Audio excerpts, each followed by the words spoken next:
Hi friends, welcome back to Rafting Magazine. You know who I am, but you might not know who this is. This beautiful boat behind me, we will be talking about today, the SOTAR Rogue series. What is this boat? Well, let's kind of break it down from what it is and start talking about how the boat's constructed first. Now, one thing you'll probably notice about this boat is the asymmetrical design. We have standard tubes on one side, diminishing tubes on the other. This tube rises up quite a bit more simply because of the diminishing characteristic of it. It does have a mesh floor, as you'll notice behind me. This is one of the coolest features that's turning everybody's heads, but this is a prototype version that has been built with a 35-ounce material. So this is a little thinner than the actual production material that's going to be used, which is going to be a 40-ounce, give it a little bit more durability. So a couple of things about this boat and what it's designed for.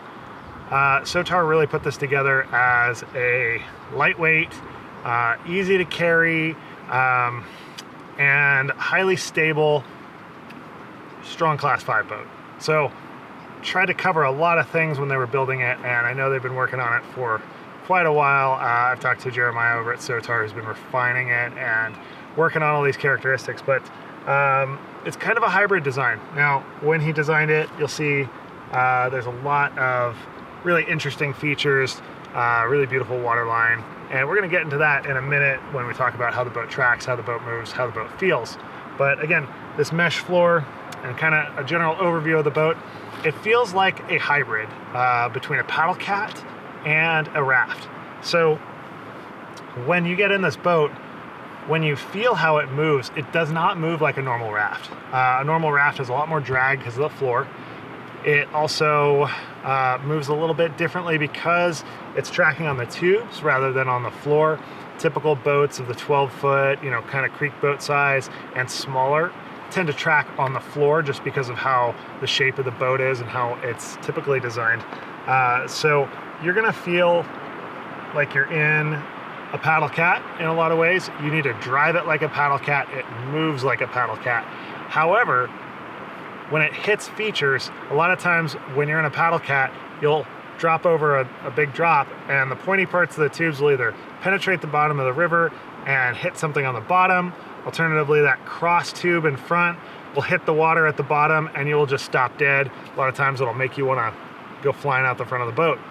This one's very different. It bridges a little bit more easily. It slides through things a little bit more easily. So it just moves completely differently than you might expect a raft of this size to move, simply because it's more like a paddle cat, but it also has some of those great features that we come to love in a raft. So let's dive into how this raft moves and how it feels on the river. In the rest of my review, you can read that.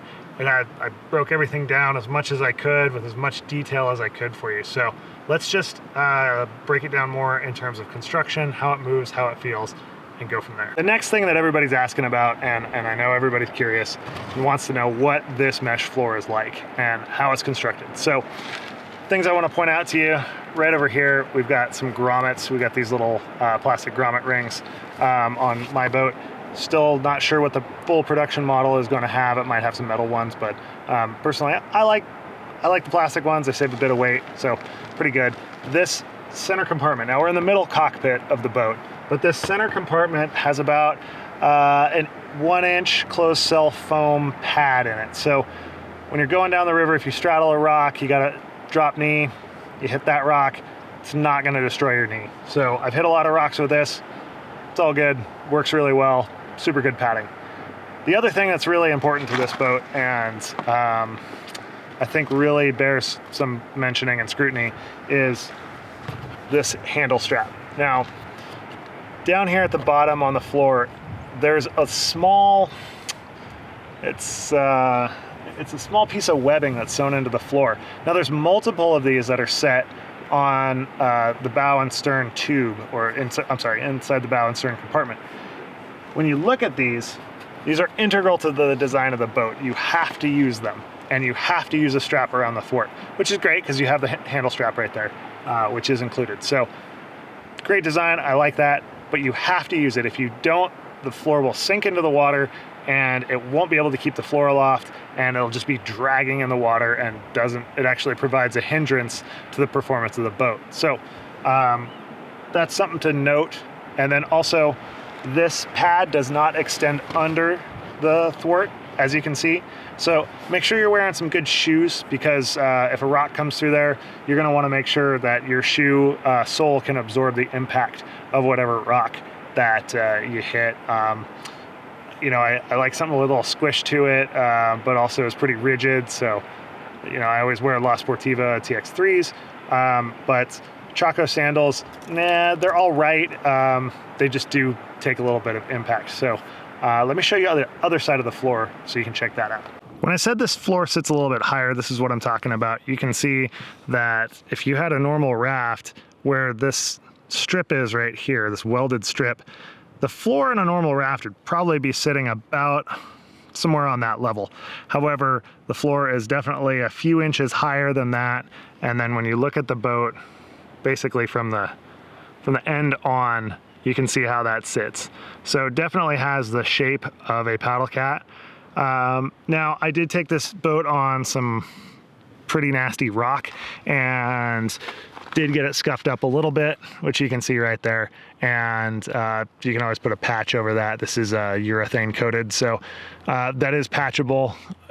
Let's talk about what it's designed for. This is a creek-in machine. This is, if I had an ideal creek boat, I feel like this would be one of the forms it would take. This boat is fantastic at kind of bridging that gap between anything you take like a 14-foot riverboat on and a 10-foot playboat. So I've taken this on Cherry Creek, Upper Gully, a couple other big stout class 5 runs, and it runs fantastic on those. It's really easy to carry. So I believe it's 53 pounds for this boat.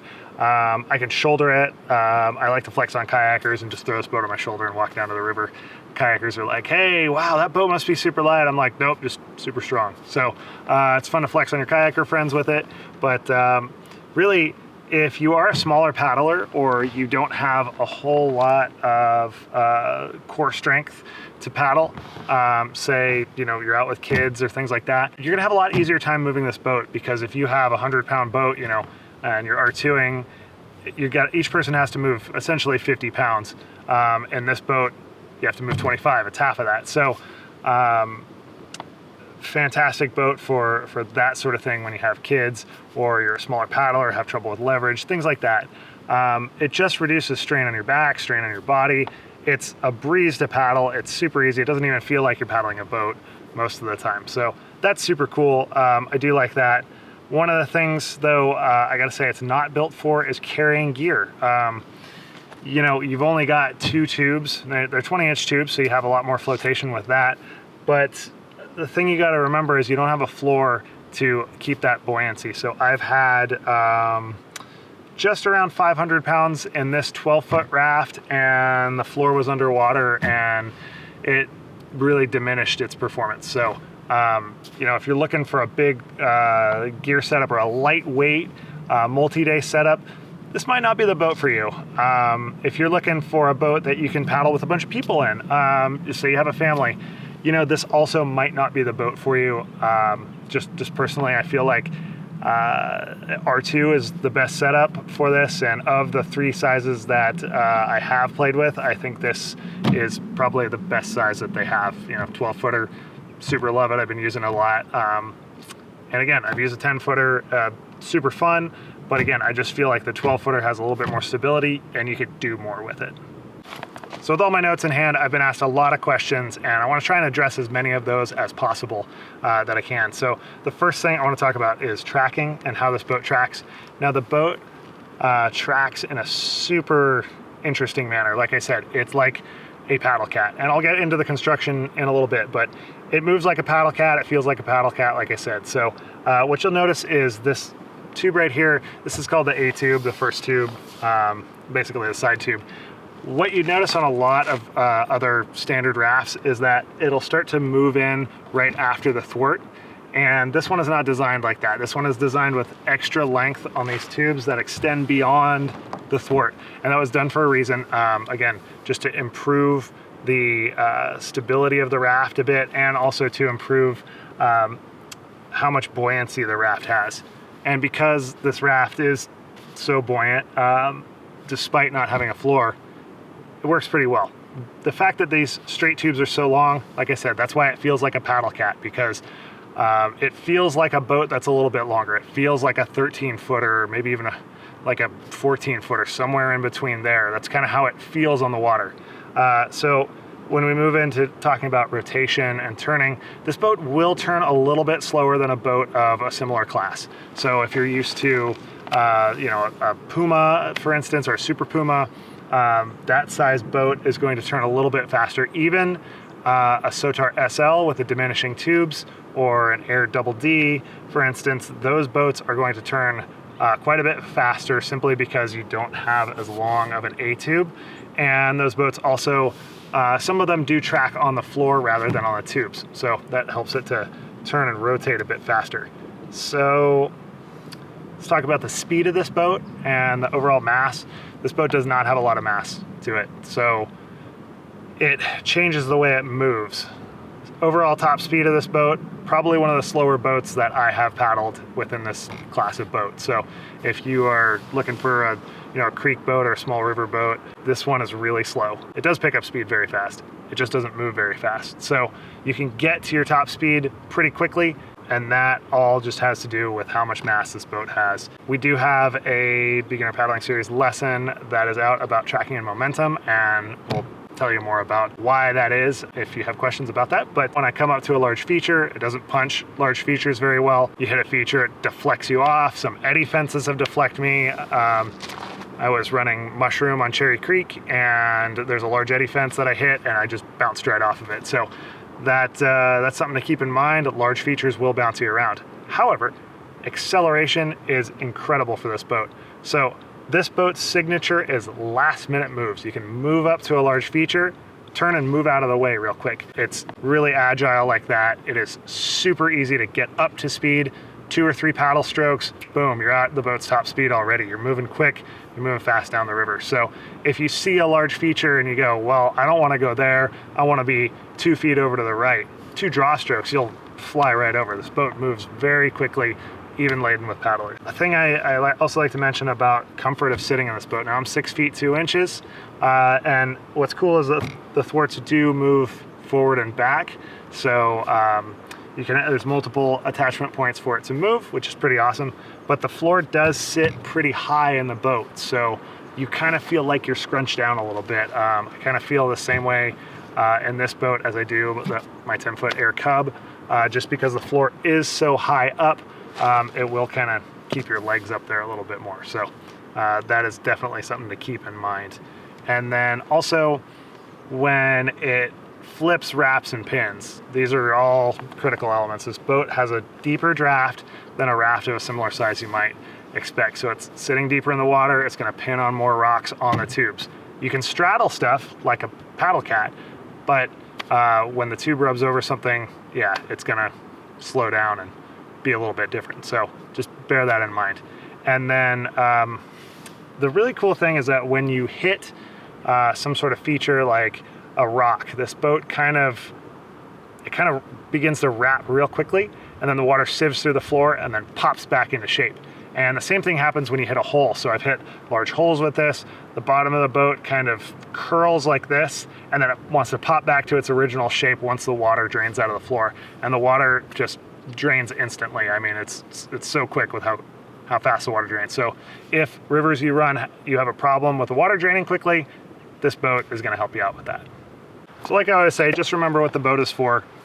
It's for travel, it's for getting you out there. It's not a huge tank. If you're looking for a tank of a boat, a multi-day, something to carry a lot of people, you should probably be looking somewhere else. This definitely is not the boat for you if you want this for like a huge multi-day. You could put an R-frame on it and see how it goes, but again, that wouldn't be my first recommendation. So if you have questions, drop those below. Love to hear from you, love to help you out and answer any more questions that you might have about this boat. And check out other Rafting Magazine content. I super appreciate it. Thank you so much if you've gone this far in the video, and we will see you downstream.